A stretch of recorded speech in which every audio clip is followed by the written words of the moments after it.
Alan English here, actor, writer, and autism trainer, closing off this little mini series of autism tutorials on mental health issues with a discussion of the old black dog, depression.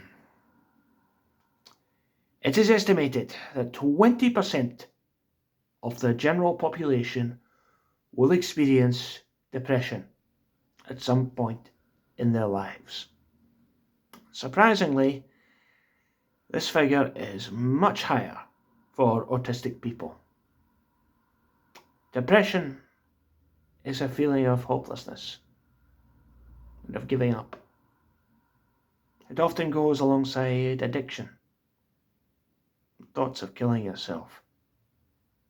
Another thing that can go alongside it is self-harm. I had my first experience of depression when I was 10 years old.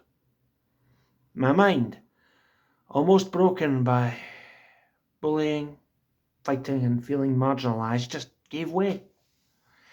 I announced to my class, nearly all of whom I did not get on with, that I was going to kill myself that night and that they should start celebrating.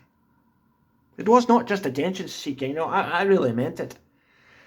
This led to my first ever encounter with a psychologist. I didn't go through with the suicide threat, obviously, but I really, really did mean it. I was at that sort of stage in my life. Depression, though it's come and it's gone, it's never really went away. And it came back really with a vengeance during my third year at university. And I started self-harming during my work placement. This was at an office in Aberdeen, and I started hitting and slapping myself hard in the face. Now I even started to cut, making bloody marks on my face and body with a knife. Now, I think the reason I did this was an overwhelming sense of guilt and a need to punish myself for things I had done in the past, as well as my weaknesses and inadequacy as a person and as an artist. Doing this to myself seemed to offer some relief at the time. These things have plagued me for much of my time in London, especially when it seemed that I couldn't get a full-time job and I was financially dependent on my parents and the benefit system. It created a vicious cycle, as it can with autistic people, where my situation would inflame my mental health issues, which in turn interfered with my desire to become independent. This is true of the way that depression works in general and the way that it interferes with your day-to-day functioning. Common causes of depression can include unemployment, but also repeated rejection and frustration in social situations. This can lead to a disconnection and an isolation from others.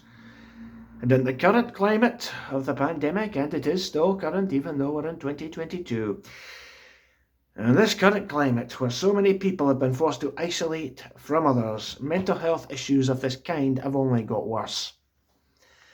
Another thing that can cause or exacerbate depression is a lack of interests or creative outlets. Thankfully, I have found these things through not just my acting, but also writing poetry. And these things are essential for people at the best of times, but now, during the pandemic, and as we're kind of leaving it, they've been needed more than ever. Without these things, people lose connection with others, as well as purpose and meaning in life. And this in turn leads to depression. These issues do not have to spell the end for autistic people, and we can get through them with the proper guidance and support. In the next couple of videos, I'll be talking about medical approaches as well as coping strategies autistic people can employ.